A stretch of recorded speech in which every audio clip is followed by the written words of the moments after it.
Diálogo com o executor, psicografado por Rubens Saraceni, parte 2. Capítulo 5. A lei se confirma. O réptil desapareceu e eu fiquei intrigado com suas palavras finais. Uma cascavel não chacoalha seu guiso inutilmente, e ele havia chacoalhado quando dissera aquelas palavras. Imaginei que ficara ofendido com minhas palavras ao seu respeito. Bem, aqueles que eu enviei no primeiro ataque sumiram sem deixar a menor pista. Então enviei outros que também sumiram. Foi aí que resolvi usar o Vitor. Ele, com suas dores e sofrimento, era ótimo para destruir alguém sem ser notado. Simplesmente aproximava-se, grudava em sua vítima e tirava-lhe toda a energia vital. Em poucos dias, seu alvo caía doente e morria. Vitor grudou em sua filha, amigo Rubens. Ela ficou doente imediatamente e sua esposa a levou ao médico. Foi naquele dia que você foi encontrá-las no consultório. Colocou suas mãos na pequenina e puxou para si o espírito que a aniquilava. Vitor entranhou-se em você e eu, então, pude assistir ao primeiro golpe forte que o derrubou. Lembra-se, amigo Rubens? Sim, jamais esquecerei. Custou-me muito caro e até hoje é difícil assimilar o fato muitos anos já passados, pois eu vibrei de alegria quando vi cair na cama doente. Foram dias de expectativa, à espera de sua morte que demorava a acontecer, mas logo fiquei furioso porque Vitor sumiu e não o vi mais. Outros que estavam com ele também sumiram. De repente, muitos outros começaram a desaparecer misteriosamente. Você recuperou-se parcialmente e voltou ativa. Não havia sido daquela vez que eu destruiria. Então recebi a visita da cascavel repugnante novamente. Você falhou, chefe. Ainda é cedo para dizer isto rastejante. O meu próximo golpe será mortal e ele cairá de vez. Sabe, chefe, eu estive dando uma olhada e descobri que você está lutando contra um inocente. Como assim? A chefe de sua filha odeia ele. Há muito tempo atrás, ela foi uma feiticeira e foi degolada pelo seu alvo. Na época, ela também era uma canalha. Ele pensava como o senhor e a degolou sem piedade alguma, ao invés de tentar dissuadi-la de agir daquela forma. Creio que ela o persegue por causa de uma disputa travada há milhares de anos atrás. Isso não muda nada, porque ele é um canalha e deve pagar por isso. Afinal, agora é um feiticeiro, não? Ei, chefe, o senhor está confundindo as coisas e está me causando problemas. Eu causando problemas? Isto mesmo. A situação está ficando feia para o meu lado, pois estou sendo acusado pelo que o senhor fez. Assim é melhor, verme rastejante. Com isto eu fico livre para eliminá-lo de vez. Mas se você fizer isso, eu serei o réu, e isto não é justo. Depois eu acabo com você também, rastejante. Continue perto dele e irá facilitar o meu trabalho, porque não vai dar uma olhada na pessoa que sua filha tem a obrigação de defender. Talvez descubra coisas que o deixarão estarrecido. Você é um canalha, viu, réptil? Está se tornando muito ousado, e vou acabar me enchendo com sua presença incômoda antes do que havia planejado. Já planejou meu fim também, chefe? Sim. Depois de acabar com o canalha encarnado, vou cuidar de você. Isto se não resolver fazê-lo antes. Então devo colocá-lo na lista dos meus inimigos? Faça isto, rastejante. Você não quer ouvir a voz do bom senso, não é mesmo, assassino? Você é a voz do bom senso? Eu sou a voz que está dizendo a você para dar uma olhada na chefe da sua tão amada filha e terá surpresas arrepiantes. Estou dizendo para dar uma olhada na protegida de sua filha, e o senhor não está me ouvindo. Estou lhe dizendo que está me causando problemas e faz-se de surdo. Então clame por mim, no dia do seu juízo final. Somente eu poderei salvá-lo do seu maldito ódio contra os canalhas. Somente eu poderei salvá-lo, maldito canalha. A cascavel chacoalhava o guiso incessantemente. Eu resolvi acabar com ela ali mesmo, mas não me foi possível. Centenas de outras cascavéis iguais a ela brotaram do solo e ficaram a chacoalhar seus guizos infernais, prontas para saltarem sobre mim. Resolvi cair fora enquanto podia, pois eu já não sabia quem era aquela que me chamara de maldito canalha. Alguns dias depois encontrei minha filha.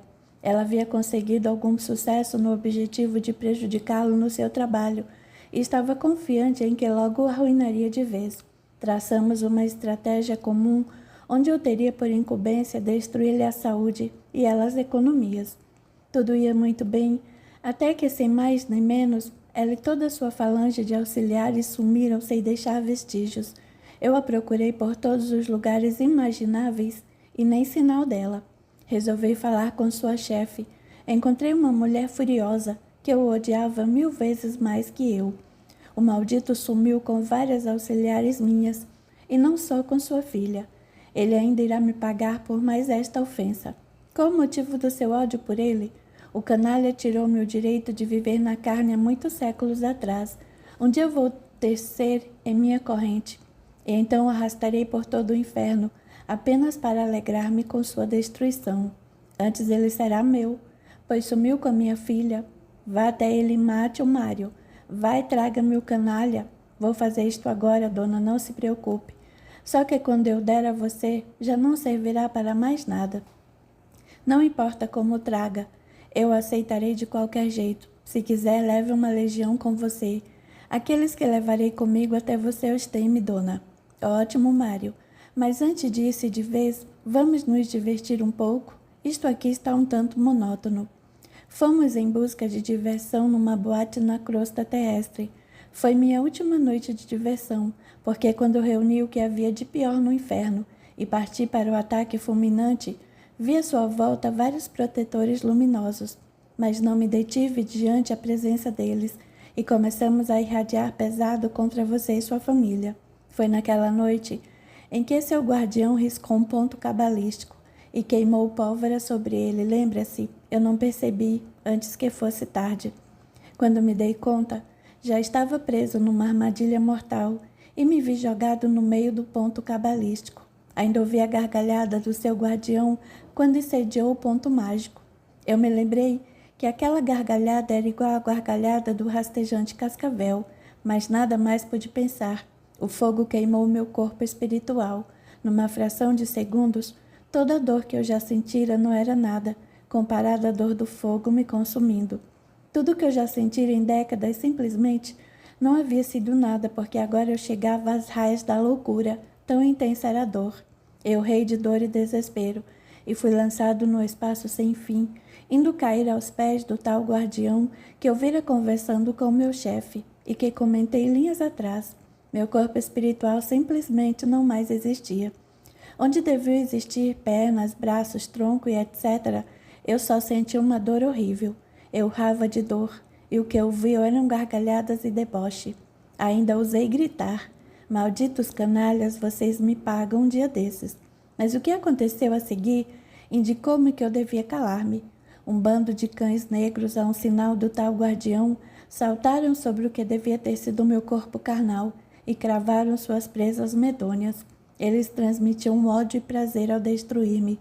Eu urrei 1000 vezes mais forte, devido à dor e ao desespero, mas o pior ainda estava para vir. De repente, um lugar-tenente do guardião entrou no recinto infernal arrastando minha filha Priscila numa corrente e a jogou aos seus pés.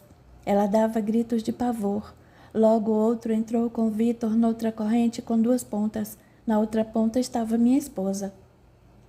Vitor só gemia, pois tinha a garganta cortada e minha esposa chorava como um bebê. Todos os meus auxiliares que haviam sumido foram atirados no salão imenso. Todos estavam acorrentados e reduzidos a farrapos. As expressões de seus rostos, ou o que restava deles, me diziam que eu ainda iria sofrer muito. E sofri, pois vi todos serem chicoteados até seus algozes não mais aguentarem fazê-lo. A uma ordem do tal guardião, eles cessaram o castigo. Então, todos foram amontoados a um canto. Minha esposa e minha filha ficaram nas correntes, assim como Vitor. E eu procurei esquecer-me um pouco da dor que me torturava e perguntei ao tal guardião: por que faz isso conosco? Não foi você quem falou que me queria como escravo para todo sempre? Você é o guardião daquele canalha? Sim, eu mesmo. Mas, é estúpido. Pensa que alguém nas trevas não vê que você não passava de um mísero escravo executor. Quem pensa que é, para tomar o destino alheio em suas mãos é algum juiz divino, verme imundo. Eu só estava tentando castigar um canalha. Quem lhe disse que ele era um canalha? Minha filha disse que ele não me deixou continuar. Então castigue-na mais um pouco. Ela tem que aprender a verificar antes de falar alguma coisa contra um semelhante. E Priscila foi lançada aos cães negros que a rasgaram toda. Ela gritava de dor e pavor. Como aqueles cães cumpriam as ordens, eu não posso dizer. Mas mal a tiraram da corrente, eles se lançaram sobre ela. Eu gritava para que cessassem com o castigo, mas era em vão. Eu chorava impotente, quando tal guardião perguntou-me: por que chora, executor? Vocês estão destruindo-a como ser humano. Quem é ser humano? Ela é. Tem certeza? Claro que sim, minha filha. Então irá castigá-la agora com um chicote. Somente assim eu mandarei os cães se afastarem. E por que devo fazer isto? Não foi por causa dela que você abandonou o abrigo da luz? Não foi por causa dela que você tirou a vida desse idiota aí ao seu lado? Não foi por causa dela que você eliminou centenas de viventes na carne? Não foi por causa dela que você serviu de instrumento a uma maldita vingança que se arrasta por vários milênios? Eu só fiz isto para protegê-la. Estúpido. Você recusou a luz quando alguém a ofereceu gratuitamente. Agora viverá o tormento das trevas com toda a sua intensidade e crueldade. Eu conheço a força das trevas, eu sei, mas apenas quando você aplicava aos outros. De agora em diante vai senti-la. E não tenho a menor compaixão de canalhas idiotas. Então ele gritou: trago a maldita do lixo das trevas. E a chefe de Priscila veio arrastada por um ser infernal que eu desconhecia. Ela estava toda rasgada. Só que ao ver as garras daquele ser, imaginei que teria sido ele o causador de tanto estrago em seu corpo. Então eu vi que não éramos nada comparados ao tal guardião. A chefe foi castigada com tantas chicotadas que nem gemer podia mais. Nesse momento, o tal cascavel apareceu gargalhando e falou para o guardião: lá está tudo lindo, chefe. Ótimo, Sete Guizos. Procure não falhar mais, senão eu arranco de perto dele. Não vou falhar outra vez, chefe, mas preciso de ajuda porque a coisa está feia. Irá receber ajuda em breve. Chefe, tenho contas a ajustar com esta vagabunda aí, posso? À vontade, Sete Guizos. E o rastejante foi até a outrora chefe imponente e vaidosa e falou-lhe: estou esperando por isto há muito tempo, feiticeira podre. Afaste-se de mim, réptil asqueroso, gritou ela. Porque eu deveria? Odeio cobras. Mas não foi você mesma quem irradiou-me durante minha última encarnação apenas para destruir-me? Quem é você, asqueroso? Eu, asqueroso? Então ele assumiu a forma humana e ela exclamou: você. Eu mesmo, lixo do inferno. Demorou, mas eu consegui encontrá-la. Agora é hora do acerto de contas. Afaste-se de mim, seu desgraçado. Você foi um dos que me mataram em minha última encarnação. E aqueles que você havia matado com suas malditas bruxarias, não conta eles? Só lhes interessa vingar dos que impediram que continuasse com sua vida criminosa na terra? Acaso não lhe ocorreu ainda que eles apenas evitaram que você continuasse a cometer mais injustiças? E o homem à frente dela falou tanto que ela começou a pedir que parasse, de lançar-lhe na cara que havia sido uma pessoa perversa quando encarnada. Eu ouvia tudo calado, pois agora eu percebi o sentido do aviso que o réptil havia me dado. Ele havia dito que eu ficaria estarrecido se soubesse quem era a chefe de Priscila e a sua protegida.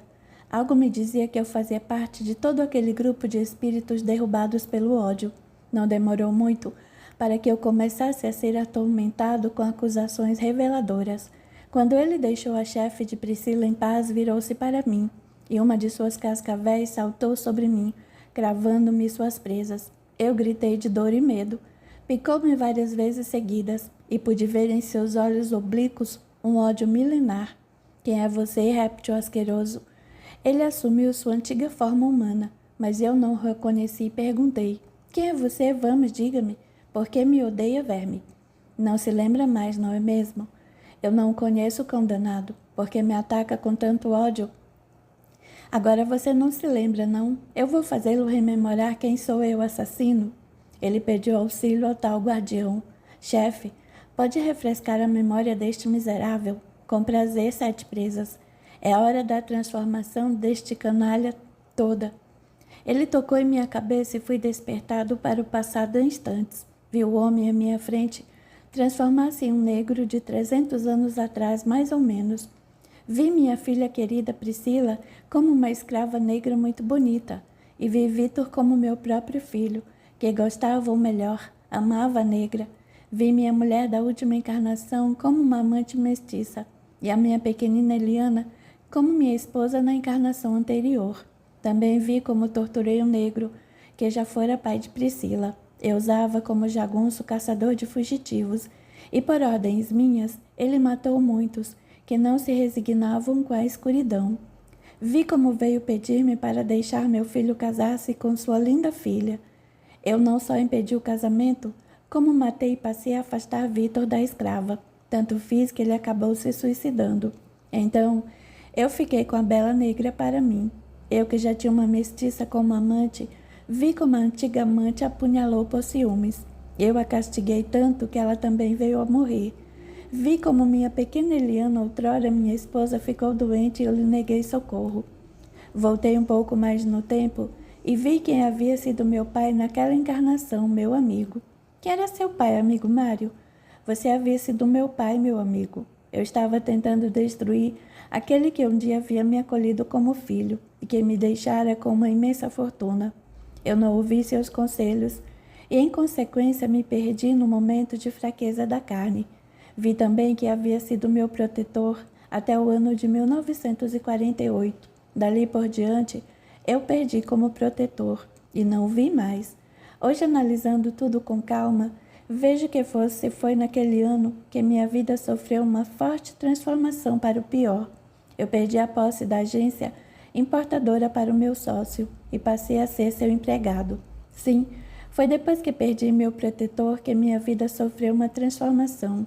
Que era você quem me guiava por um bom caminho, pois eu, até 1948, era mantenedor de um orfanato em Santos e provedor de auxílio aos velhos portuários que eram descartados após não mais poderem lombar as sacarias para os navios.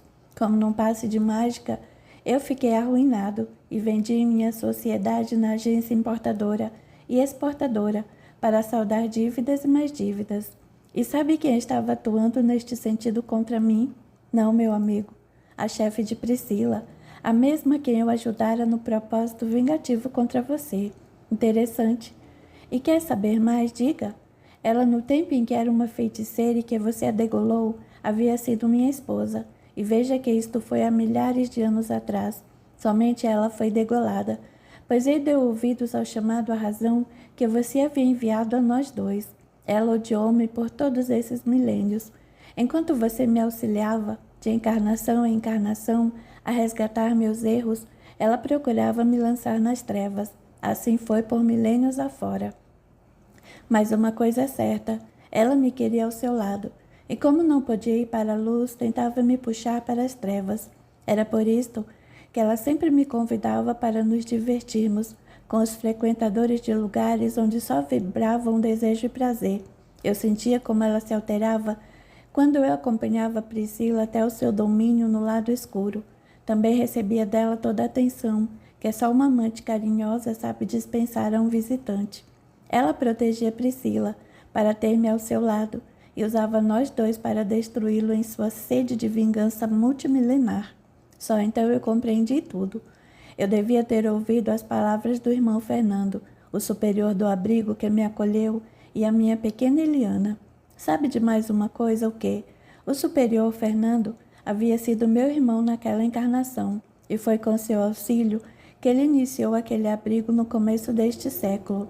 Ele não podia me dizer isso, pois eu teria que lutar contra o seu instinto e amoldar-me às regras da luz, ou seja, confiar em Deus e na sua justiça. Tudo que se nos parece injusto tem uma razão de ser e foi motivado por uma ação anterior que apenas está provocando um efeito tardio de reação. Compreendo o que houve depois que você conheceu parcialmente seu passado ancestral. Bem, o tal negro cuspiu em mim e voltou à sua forma plasmada de cascavel. Nunca mais o vi, mas espero encontrá-lo para obter o seu perdão. Quanto ao tal de 7 guizos, cuspiu na chefe de Priscila e falou-lhe. É bom que saiba de uma coisa, feiticeira.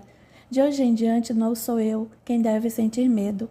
Você conseguiu lançar-me nas trevas, e será muito difícil eu sair daqui um dia. Portanto, serei eu quem irei tentar derrubá-la daqui por diante. Vou ver o seu tormento dia e noite, tal como você foi o meu. A sua primeira derrota você já está sentindo. Não é chefe de coisa alguma. Fui eu quem armou a arapuca em que você caiu como uma tola, e olhe que isto foi só o começo. Ele virou-se para o tal guardião e pediu-lhe: chefe, posso ficar com ela para mim?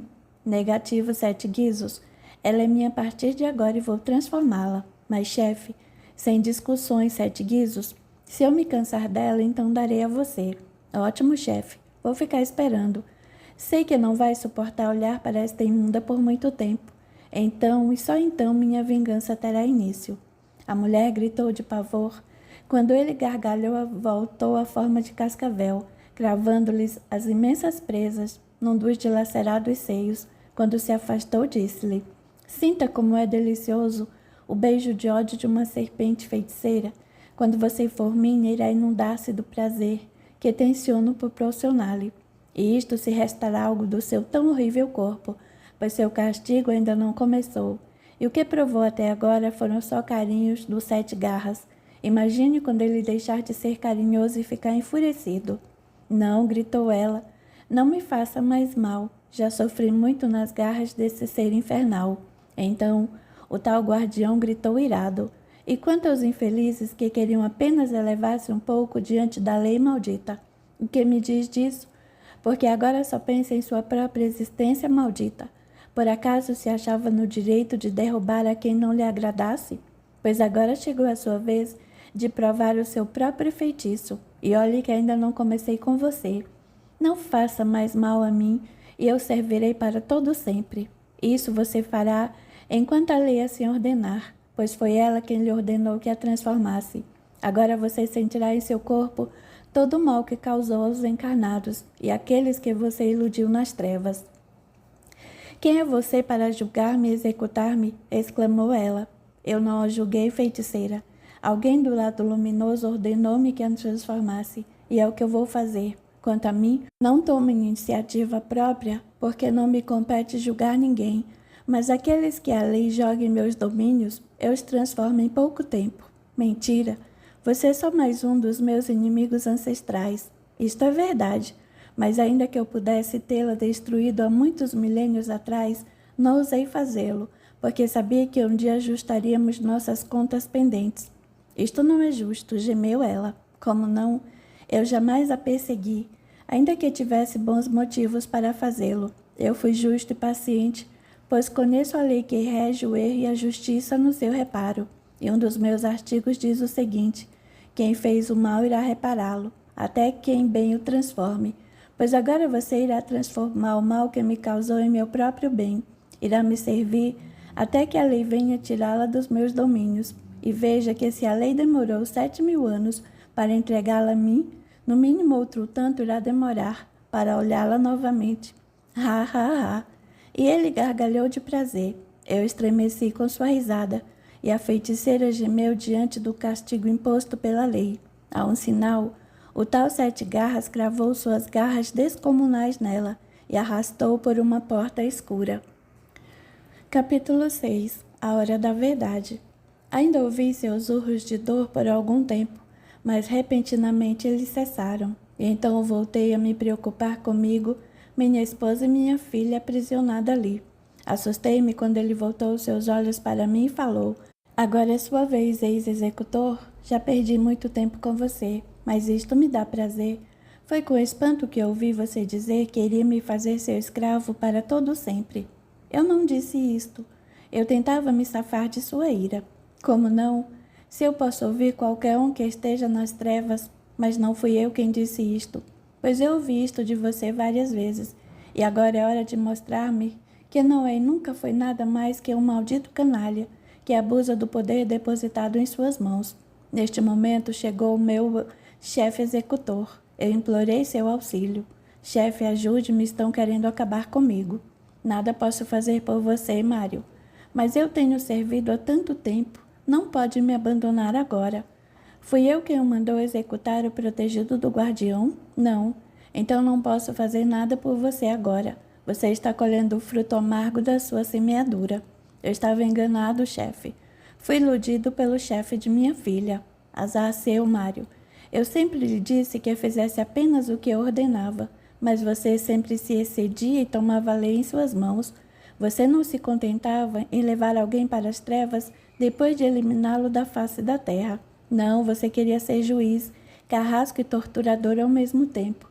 Eu só deixei você dar vazão ao seu ódio insensato, porque recebi ordens do meu correspondente, na luz quando você começou a odiar esse idiota aí. Mas como seu ódio não se esgotava, recebi ordens de não mais lhe confiar execuções.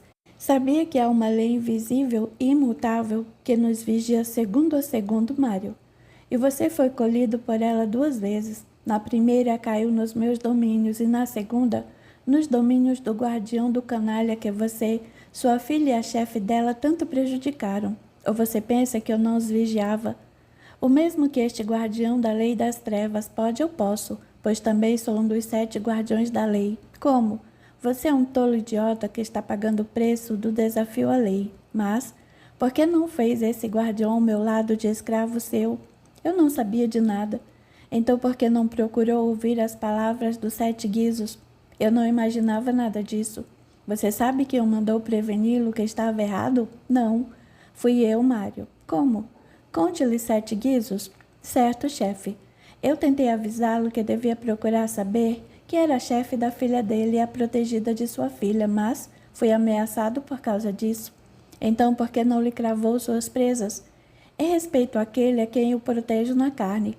Acho que isto impediu-me de acabar com ele naquele momento, chefe.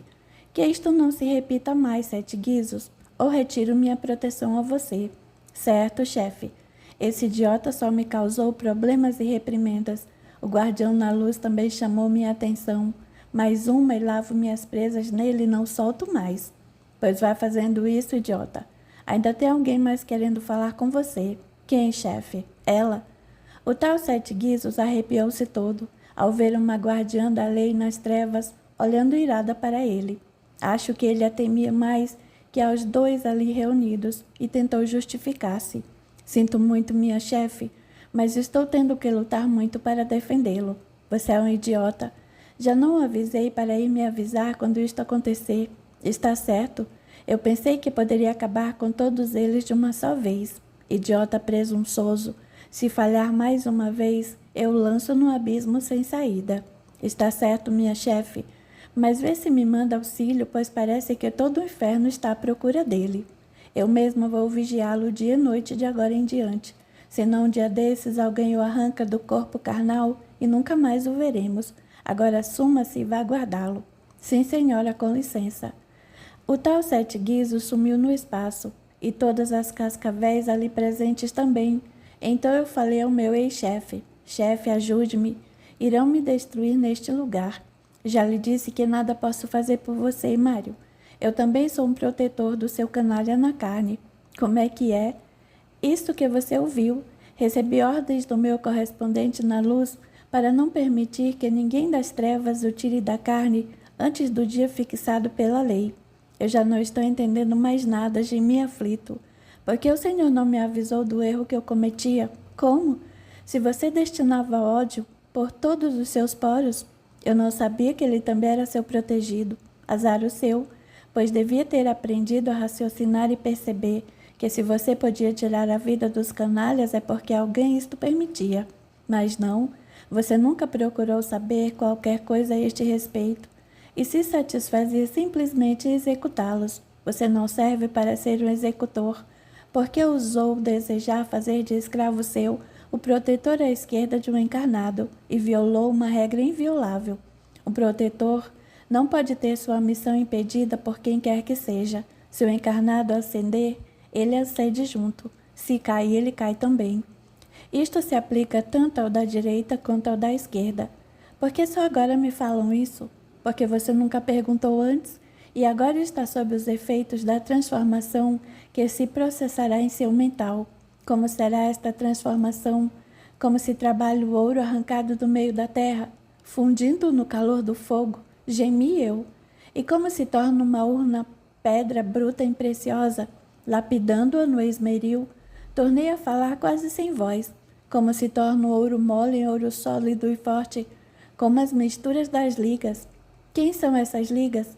Minha esposa, minha filha, Vitor, o tal Sete Presas, a feiticeira, minha filha na luz e o encarnado que eu quis matar. Ótimo raciocínio, Mário. Vamos ver se você não é uma pedra impura, que se parte quando o artesão tenta arrancar-lhe as impurezas que a tornam sem valor. Deus do céu, eu estou perdido. Isto aconteceu quando você abandonou o abrigo, Mário. Admira-me muito você só perceber isto agora, que o seu tormento ainda nem começou. Mas eu já estou quase louco, chefe. Problema seu. Deveria ter percebido que não tinha o direito de tirar a vida de ninguém na carne. Mas como? Se foi o Senhor que me ensinou como fazer tal coisa, não era você quem desejava tanto tirar a vida do canalha do Vitor? Sim, mas eu não sabia o que fazia. Primeira lição a aprender, Mário. Se não souber o que fazer, então não faça nada, pois muito estará fazendo. Qual a segunda lição, chefe? Não faça ao seu semelhante aquilo que não gostaria que ele fizesse a você. Isso está escrito no livro sagrado. Sim, esse é um dos artigos da lei maior, dado a conhecer aos homens para evitar que assumissem muitas dívidas na carne. E como lei maior, tanto é válida no ato como no meio ou embaixo. Estou perdido. Estou sofrendo sua transformação e nada mais. Em que serei transformado? No que você quiser, em ouro forte e brilhante, ou em metal sem valor algum, em pedra preciosa ou em um pedaço imprestável de cascalho. Tudo depende de você de agora em diante. Como irei me conduzir no meio hostil? Só há uma forma, Mário. Qual é ela? Em seu próprio benefício. Prefiro deixá-lo descobrir qual é. Agora devo ir, porque tenho coisas mais importantes com que me preocupar.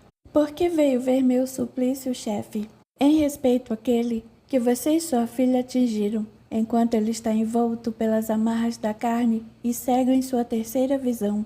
Mas eu já não o odeio mais e até sinto remorsos por tê-lo prejudicado tanto. Problema seu, pois só facilitou o trabalho para muitos outros que o odeiam e querem destruí-lo, como queria aquela feiticeira do lixo do inferno. Meu Deus, prejudiquei a quem tanto fez por mim quanto pôde. É o preço e terá que pagá-lo, Mário. Você, sua filha e muitos outros que estão sendo movidos pelo ódio que cega a razão. A queda dele implicará na sua maldição de hoje em diante. O remorso o consumirá dia e noite. Mas eu não sabia. Mais uma lição. Quando nada souber, pergunte a quem possa esclarecê-lo. Se você nada sabe, nada faça. Certamente poderá fazer tudo errado, caso tente fazer algo. A quem eu posso pedir perdão, chefe? Eu só executo o que a lei me ordena. Portanto, não sou juiz para perdoar a ninguém. Eu sou apenas um executor. Então, a quem devo me dirigir para alcançar o perdão para os meus erros? Eu sei a quem você deve se dirigir, mas para o seu próprio bem, prefiro que descubra por si mesmo, ou então que se perca nas trevas da ignorância para todo sempre. Estou perdido, então. Isto aconteceu no dia em que você abandonou o abrigo da luz e desejou tomar em suas mãos o que somente a lei maior competia. Mais uma lição, Mário. Quem em suas mãos toma o que a lei pertence, a lei certamente irá responder com as mãos postas à palmatória. Bem, Mário, vou-me embora e espero não vê-lo nunca mais. Mas caso sua transformação seja para pior, certamente um dia destes nos encontraremos. Isso não será bom para você. Eu somente vou ao encontro daquele que a lei ordena que eu vá executá-lo. Espero não precisar executá-lo uma segunda vez. Foi o Senhor que me executou quando eu vivia na carne? Sim. Porque se eu era um homem bom, a lei queria provar sua resistência diante do tormento, que se abateria sobre sua família que ficara na carne. Porque uma prova tão difícil? Na outra encarnação, você não atormentou as suas ligações ancestrais? Sim. Então, a lei queria ver se você suportaria o tormento dessas ligações, mas não se culpe por isso, porque a maioria falha. Poucos são sábios o bastante para suportar a dor causada por uma ofensa àqueles que lhes são queridos, e ainda perdoar a seus opressores, sabendo que apenas estão sofrendo a reação provocada por uma ação anterior. Até a vista, Mário. Ele, O meu antigo chefe saudou o outro guardião e a guardiã desapareceu. Ela, a guardiã, ainda olhou para mim, minha filha, minha esposa e Vitor. Depois saudou o tal guardião do lugar e também desapareceu. Então ele falou-me: quero vê-lo chicotear sua esposa, sua filha e o seu escravo. Mas eu não quero fazer isso. Poupe-me deste tormento, por favor. Está certo, vou atendê-lo. Os cães farão seu trabalho então. Mal ele disse isso, e os cães negros saltaram sobre eles. Os urros de dor tomaram conta do lugar. Eu tentei salvá-los das presas afiadas, embora isso me fosse impossível, mas quem me segurava puxou a corrente e lançou-me contra o solo. Eu gritei para que parassem com aquilo, e ele me ouviu, pois os cães se afastaram. Como queira, canalha, pegue um chicote e dê 50 chicotadas em cada um. Poderia me dizer qual o sentido disso? Como não? Vitor traiu sua confiança, não? Sim. Sua esposa traiu um juramento, não? Sim. Mas como justificar minha filha? Foi por ela que você voltou-se contra o meu protegido, prometendo fazer tanto a ele quanto a mim escravos seus, não? Sim. Então comece com o castigo, senão os cães voltarão ao ataque. Mas agora eu sei que tudo tinha uma razão de ser. Eu não mais odeio minha esposa e muito menos Vitor. Este é um problema seu. O que você fez no ódio, terá que fazer agora que já não os odeia. Mas isto é injusto. O que é justo nas trevas? Vamos, comece o castigo. Posso propor uma troca? Não. Eu recebo as 50 chicotadas a eles designadas. Mais uma lição. Só use princípios da luz na luz, porque nas trevas eles são incompreensíveis. Assim como são incompreensíveis à luz os princípios das trevas. Eu não compreendi o sentido. O que lhe disseram os protetores de sua filha quando você quis tomar o destino dela em suas mãos? Disseram para eu acalmar-me e confiar na justiça divina. E o que lhe disse o guardião executor logo a seguir? Que me ensinara como eliminar Vitor. A qual dos dois princípios você deu ouvidos? A do guardião executor. Compreende agora que eu digo que há dois princípios? Na luz, você suportaria a dor que ela iria sofrer, enquanto nas trevas, você repassaria essa dor a um terceiro, não deixando que ela se esgotasse toda em você mesmo, não tendo confiança na justa justiça de lei maior. Mas eu vou sofrer muito se chicoteá-los. Prefere que eu transfira a tarefa de torturá-los aos meus cães? Imediatamente os cães rosnaram e começaram a se mover ameaçadores. Todos gritaram de medo e pediram-me para que eu os chicoteasse. Então ele tornou a falar. Está vendo? Até eles já estão conscientes de que você não deve passar a tua dor para frente, senão irão sofrer muito mais. O que quer dizer com isto? Que se você não interviesse no trabalho dos dois protetores designados para sua filha, ela não teria se transformado numa meretriz, não teria procurado o aborto do filho que ia ser gerado em seu útero, e Vitor iria parar de se embebedar, casando-se com ela antes que o escândalo viesse a público.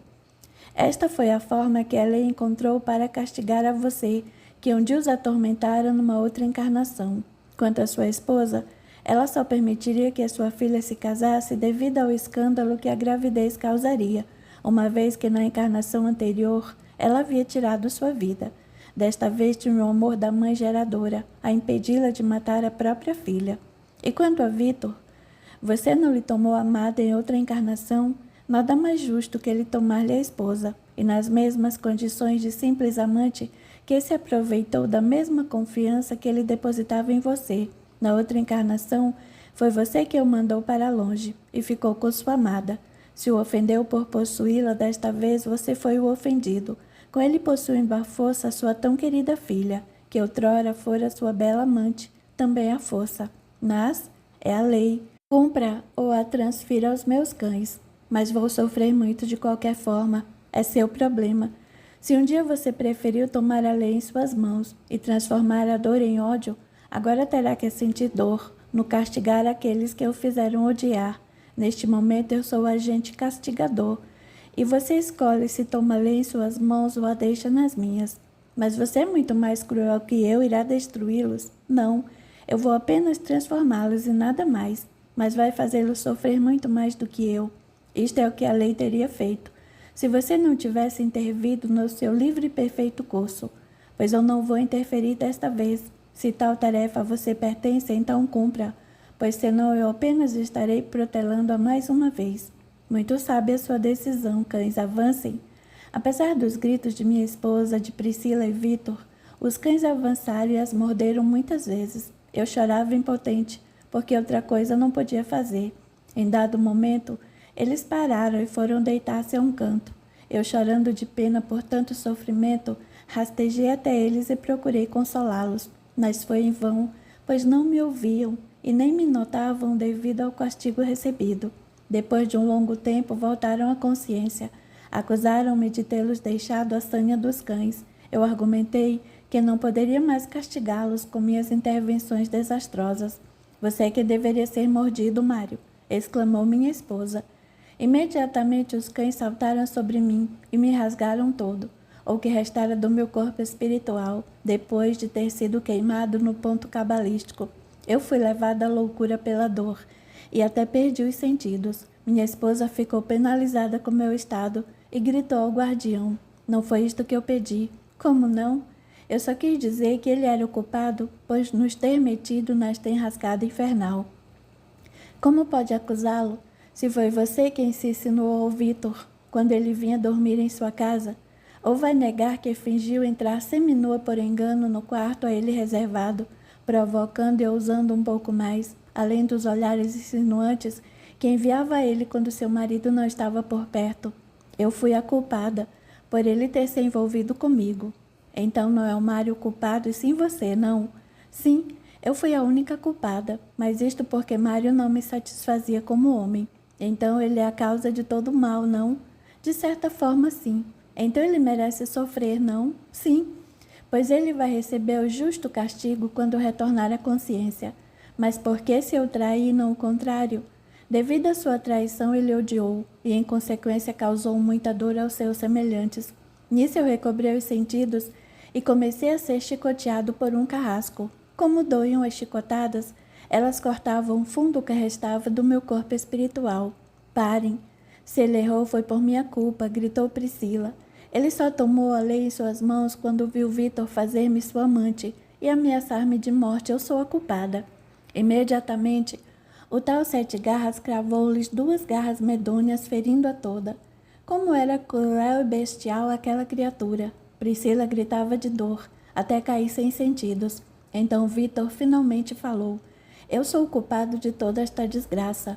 Fui eu quem, a pretexto de consolar a família, fiquei naquela casa e tomei o lugar de Mário. Não soube me comportar como verdadeiro chefe de família, porque quem eu realmente amava e desejava era Priscila e não sua mãe. Foi por isso que comecei a beber. No momento de total embriaguez, eu matei a pequena Eliana. Então finalmente reconhece a sua culpa, não? Sim. Eu fui o pivô de todo o mal. Eu sou o grande culpado. O chicote estalou sobre ele tantas vezes quanto resistiu. Quando não mais sentiu os golpes da chibata, o Sete Garras o trespassou várias vezes. Vitor urrava de dor e acabou por desmaiar. Então eu falei, qual o sentido deste tormento, guardião transformador? Eu quero saber realmente quem é o culpado, mas vou ter que continuar outra hora. Por enquanto ainda não sei quem é o verdadeiro culpado. Até lá vocês acertarão suas contas com aqueles que prejudicaram. Eles estão ansiosos por finalmente poderem se vingar. Onde estão eles? Vocês serão conduzidos às masmorras, onde eu os mantenho presos. Isto é um inferno. Nunca cessa o nosso tormento. O que há na luz? Paz, gritei eu. E nas trevas? O desespero. Qual lado que vocês escolheram? O escuro. Então receberão o que há no escuro. Mas isto é injusto, exclamei eu.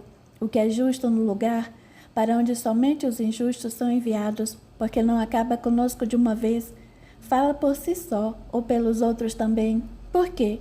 Se fala por si, acabarei apenas com você. Mas se fala por todos, você estará decidindo o que é melhor para eles. Estará tomando em suas mãos mais uma vez os seus destinos e será responsável pelo que lhes acontecer. Isto significa que tudo o que dissermos será usado contra nós. Exatamente. Meu Deus, estamos perdidos. Isto aconteceu há muito tempo, idiota. Quando se afastaram dos princípios da luz, caíram nas malhas dos princípios das trevas e agora apenas o estão vivendo com toda a sua intensidade e força. Eu me calo, guardião transformador. Abdique então do domínio sobre o destino deles, totalmente, que cada um receba o que a lei lhes tem reservado. Ela não dará mais que o castigo merecido. Sabe a escolha, Mário. Cada um já recebeu o quinhão a ele reservado pela lei. Quando ela atua nas trevas, levem eles daqui, gritou ele. Na sala não ficou ninguém. E dali para a frente eu me calei e suportei em silêncio todas as vinganças daqueles que haviam sido prejudicados por minhas ações. Devo dizer que os juízes que atuam ocultos por certas aparências são muitos. Eu sofria, mas os meus algozes também sofriam. Nossos carrascos eram implacáveis com quem devia e com quem tinha algo a receber. Em verdade, éramos todos devedores, pois estávamos no lugar onde quem possuía algum crédito passava longe. Capítulo 7. Nos domínios da loucura. Acabei reencontrando Vitor e nos abraçamos e choramos muito. Eu lhe pedi 1000 vezes perdão, não o perdão que se pede da boca para fora, mas aquele vindo do fundo da alma. Era um perdão misturado a remorso e tristeza por ter magoado, ofendido e prejudicado alguém que bem ou mal estava ligado a mim há muitos milênios. Da parte dele o mesmo aconteceu, e na dor voltamos a nos amar. Algum tempo depois, reencontramos minha, ou melhor, nossa esposa, e também já não mais havia o ódio. E depois Priscila. No meio do sofrimento, nós formamos um grupo sólido, nos laços do amor e do respeito. Afinal, se todos éramos culpados de alguma coisa, também éramos viajantes no mesmo caminho. Nossos corpos espirituais já não comportavam os vícios das trevas, que outrora nos lançaram na parte escura do mundo maior. Não, agora só trazíamos em nossos seres imortais a dor imensa provocada pelos castigos, o remorso, a vergonha e uma grande tristeza, por nos descobrirmos seres frágeis, falíveis e muito ignorantes. Da dor veio o arrependimento, e deste um remorso imensurável. Mal podíamos nos mover, pois nossos corpos espirituais estavam reduzidos a nada. E como sofríamos em decorrência disso. Foi por isso que falei que aqueles que dizem que espíritos não sentem dor, mas imaginam estar sentindo-a, não sabem o que dizem. Não é apenas um reflexo condicionado ao nosso mental. Não, isto é uma grande inverdade. Eu sentia doer-me até as unhas, que outrora eu possuía no corpo carnal e depois no espiritual. Tudo me doía, e não havia remédio algum que pudesse ser aplicado em nossos ferimentos medonhos. A podridão tomava conta de nossos corpos. Um certo dia, eu vi um gemido agudo, e pareceu-me ser reconhecida a voz de quem o emitiu. Arrastei-me até o lugar de onde parti e encontrei a antiga chefe de Priscila. Quando ela me viu, assustou-se e clamou: "Não me maltrate, Mário. Eu já não suporto mais tanto sofrimento." Só agora você descobre que a dor é dolorida, não? Quando a causava aos seus semelhantes ou os induzia a causá-la nos outros, tal coisa lhe dava prazer, não? Pare, Mário. Eu já não aguento tantas acusações, estou ficando louca. Todos estamos enlouquecendo, Laís. Isso é muito pior que o inferno. Aqui é nosso purgatório e estamos sendo transformados de seres que odiavam e distribuem a dor em seres que sofrem e absorvem-na a todo instante, mais e mais. Não vai me torturar? De que iria me servir tal coisa? Por acaso diminuiria a dor que sinto ou o remorso? Aliviaria o ódio que deve ter por mim. Eu não a odeio, Laís. Sinto tristeza por vê-la sofrendo, mas odiá-la isto não. Pois deveria, Mário. Eu tenho perseguido por todos esses milênios. Isto não me incomoda? Porque deveria. Não vivi ao seu lado um tempo, mesmo vendo que você usava mal os poderes mágicos que possuía. Talvez minha omissão tenha sido a culpada de nossa desgraça. Quem sabe se naquela época eu tivesse influenciado o seu modo de ser, pensar e agir, hoje não estaríamos aqui. Talvez. Mas e quanto aos males que causei a você e aos que se ligaram a você nestes séculos e séculos incontáveis? Talvez eu os merecesse, pois se tentei subir à luz, foi por causa da dedicação daquele que tentamos destruir. Se não subi, foi porque a deixaria para trás. Quem sabe o elo que nos une não é tão forte que se um cair o outro não consegue subir. Quero que acredite, Quando digo que se impedia sua ascensão às esferas de luz, era porque não queria perdê-lo. Agora, em nossa hora final, eu reafirmo o que já lhe disse outras vezes, Mário. Eu amo muito, e se fiz o que fiz, em parte foi por amá-lo. Foi por isso que nos jogou contra aquele que tem me auxiliado por tantos séculos. Em parte, sim, mas por outro lado, eu era movida pelo ódio a ele. Era um ódio tão forte que me fez perder totalmente o raciocínio. Ainda alimenta esse ódio? Não. Agora já não odeio mais ninguém. A dor e o remorso que sinto não deixam lugar para o ódio, o rancor ou a vingança. Acho que errei por tantos milênios que ao final acabei perdendo, Mário. Hoje já não sou ninguém no reino das trevas.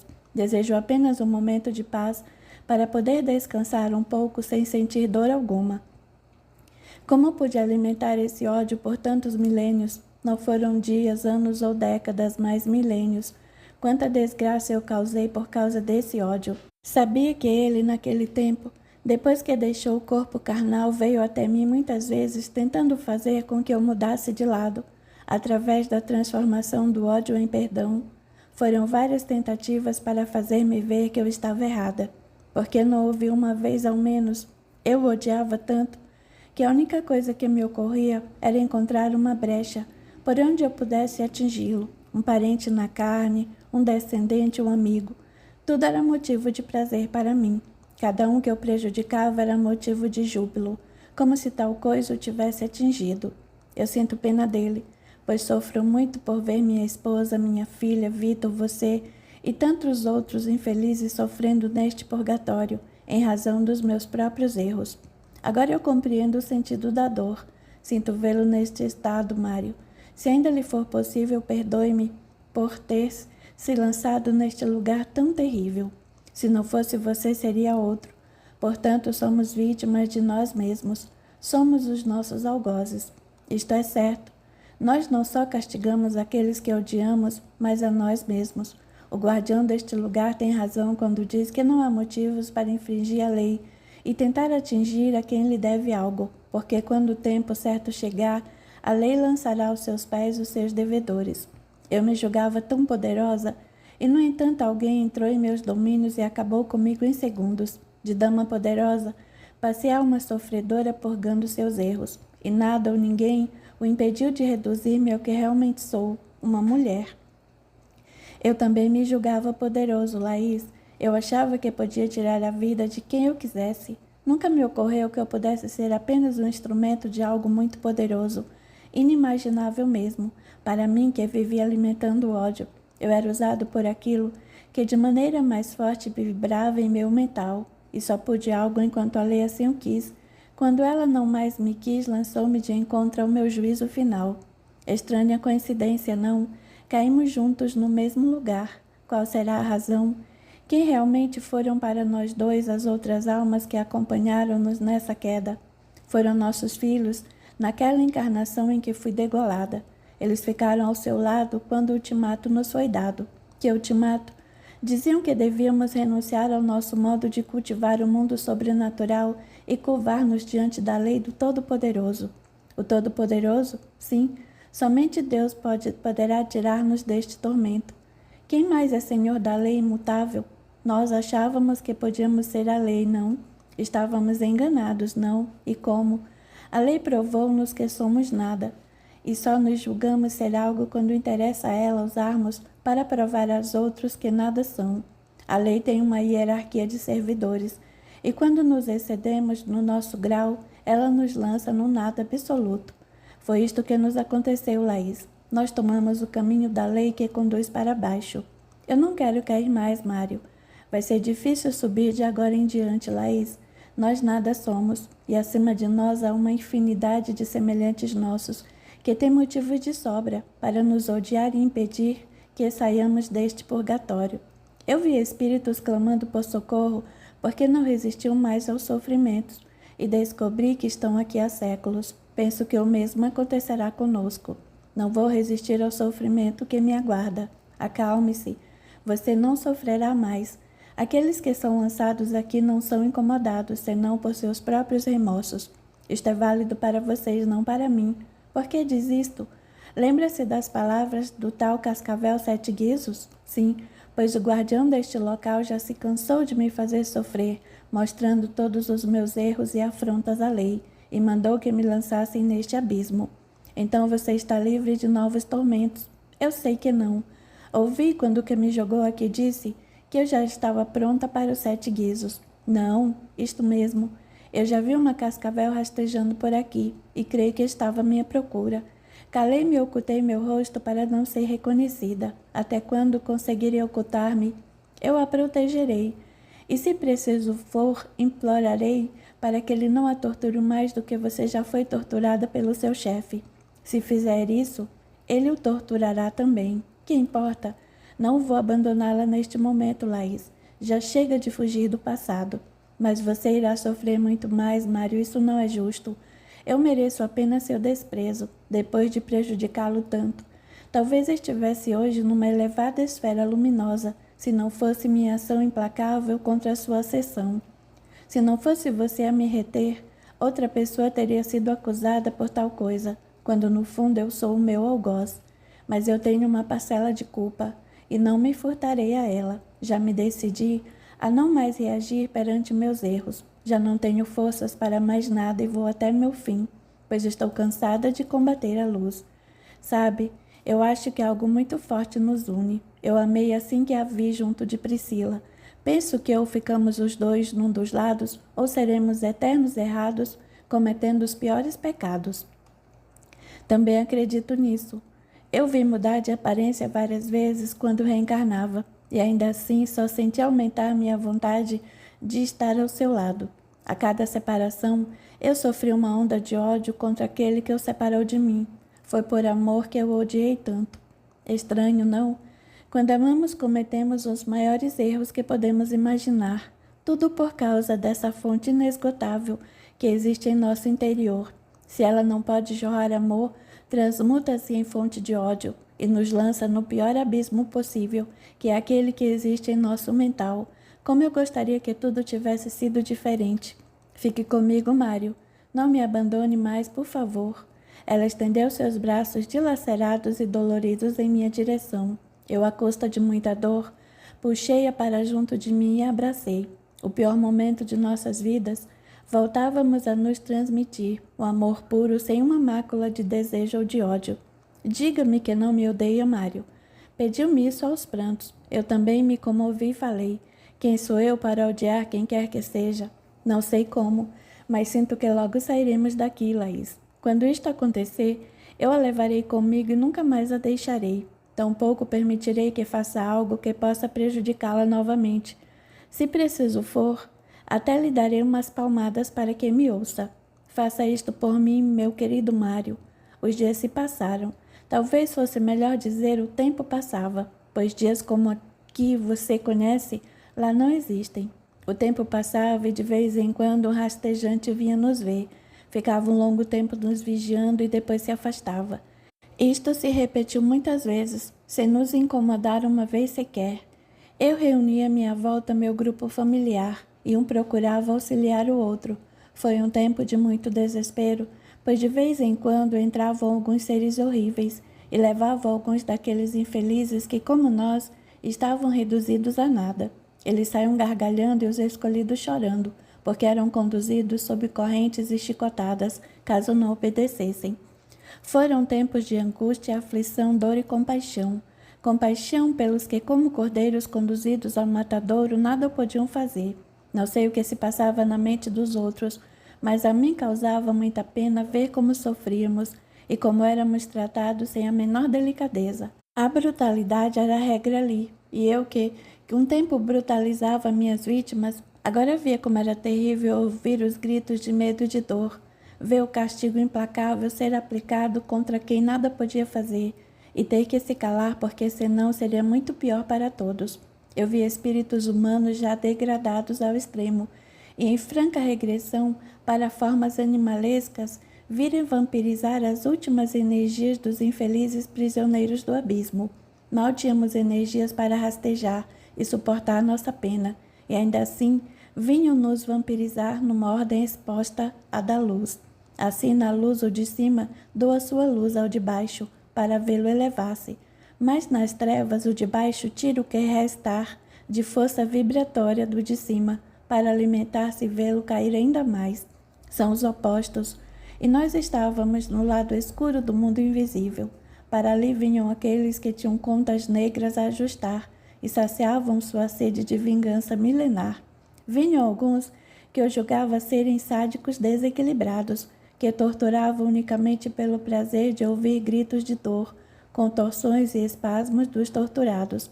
Mas aquilo que um dia, logo após o meu desencarne, eu vira e abominara no interior de um ônibus, ou seja, o relacionamento sexual entre espíritos em conexão com encarnados, aquilo que à medida que eu caía já não abominava e até viera a praticar, agora eu via ser levado às raias da loucura. Sim, meu Deus, como era horrível! Eu via bandos de seres humanos já disformes, tomados pela loucura do desejo e prazer, procurarem os prisioneiros e, numa bestialidade total, relacionar-se com eles. Os espíritos que ainda possuíam seus genitais no campo espiritual intactos eram possuídos até que ficassem totalmente esgotados. Os possuidores de genitálias masculinos procuravam as mulheres, e por incrível que pareça, somente aquelas que havia dado extremo valor ao sexo e as deixavam excitadas só de tocá-las. Estes seres eram só desejo. Eu nunca havia visto nada comparável em homens com o corpo carnal ou espiritual perfeito.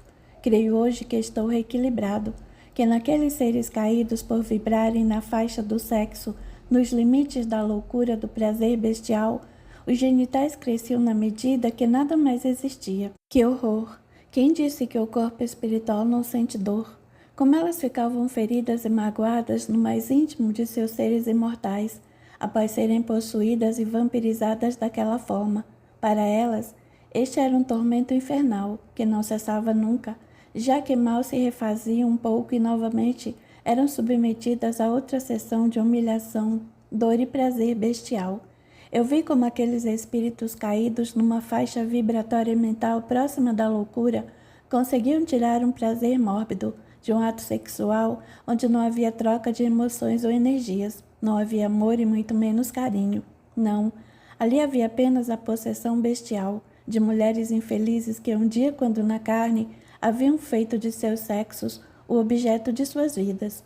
Os seus possessores eram os mesmos que também um dia, quando na carne, haviam colocado o sexo acima de todas as emoções divinas contidas no vaso sagrado da vida. Os possessores não viam que estavam causando dor, medo, ressentimento, humilhação e mágoas íntimas nas parceiras escolhidas em suas loucas emoções. Não percebiam que em seus mentais todas as outras emoções, tais como amor, pudor, respeito, caráter, compaixão, etc., haviam sido anuladas por uma única, que era o prazer do sexo. Eu até diria que o fato de muitos encarnados viverem insatisfeitos com o tamanho de seus membros viris tem a ver com esses desequilíbrios, pois senão como explicar o fato de alguns bem-dotados viverem a vangloriar-se de seus membros, eles o colocam como algo superior a todos os outros atributos do corpo, sentimentos e emoções humanas. Para eles, ali está o seu tesouro, sua obra de arte, e a exibem como se isso fosse algo que por si só e sem o restante de todo um ser humano se justificassem. Seria o caso de alguém que tem uma outra forma de dar vazão a um dom natural, tal como a pintura, viver a gritar: eu sou um pintor, eu sou o melhor porque faço as maiores telas, sem se preocupar com o que está contido na sua tela, e sim com o seu tamanho. Existem telas pequenas que, por estarem inundadas pelas emoções sadias do seu Criador, nos transmitem algo inenarrável. São emoções e sentimentos sadios, e as telas não precisam ser grandes para mostrarem suas qualidades. Para o exibicionista, inundado pelas distorções existentes em seu mental, um pequeno quadro é humilhante, porque seu ego não se satisfaz apenas com as emoções e precisa de demonstrações de grandeza. Mas como é mais fácil conservar em perfeito estado uma tela de medida padrão e muito trabalhoso uma de medidas exorbitantes, eu também vi muito desses exibicionistas vagarem naquele abismo, à procura de uma forma feminina que despertasse os seus flácidos e repugnantes membros não mais viris. Era o preço a ser pago pela degradação de uma emoção, divina quando em equilíbrio com todas as outras, e bestial quando valorizada ao ponto de anular o restante do emocional humano. Como eles sofriam por não conseguirem nada mais que humilhações com seus descomunais membros. Batiam nas escolhidas que não os despertavam, urravam de ódio pela impotência. Alguns ainda conseguiam algumas emoções à custa de muito sofrimento. Neste ponto, seus corpos espirituais já estavam em franco esgotamento e em total desequilíbrio mental. Aquilo que havia tomado conta de suas emoções voltava-se contra eles, e os outrora valiosos membros agora eram um peso difícil de carregar e algo vergonhoso de ser exibido. Era como uma chaga aberta e exposta ao olhar crítico de todos à sua volta. Aqueles que ainda controlavam suas loucas emoções faziam gracejos humilhantes a respeito de seus membros, sem se darem conta de que trilhavam o mesmo caminho. Tudo era loucura. Quando não conseguiu arrancar a força e, através de seus membros, a energia de suas escolhidas, ficavam prostrados no solo. Choravam e se lamentavam de sua impotência, como se o mundo houvesse deixado de existir. Nada mais tinha valor ou significado para eles. Às vezes tornavam-se violentos e eram possuídos pela loucura, passando a martirizar quem estivesse à sua volta, mas ao final voltavam à prostração total e ficavam olhando tristes os outrora objetos de suas digetas existências, tanto na carne quanto no espírito. Aí então começavam seus tormentos finais. Sim, é isto mesmo.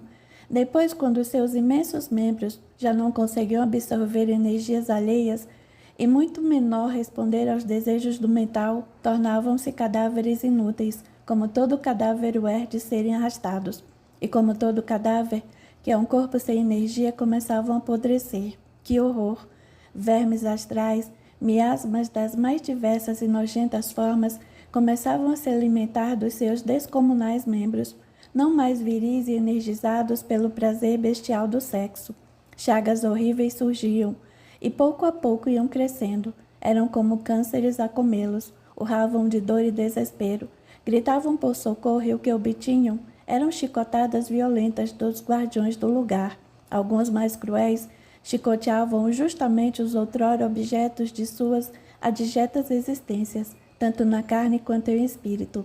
E estas chicotadas abriam sulcos em seus membros, que logo se transformavam em horríveis inflamações. O pavor tomava conta deles, pois, como eu já disse antes, o corpo espiritual sente dor. E como a sente? Eles caíam na loucura do desespero e queriam se ver livres das dores. Alguns chegavam a arrancar pedaços já putefatos dos seus descomunais membros. Isso aprofundava sua loucura, pois a dor era tão intensa que mal a suportavam.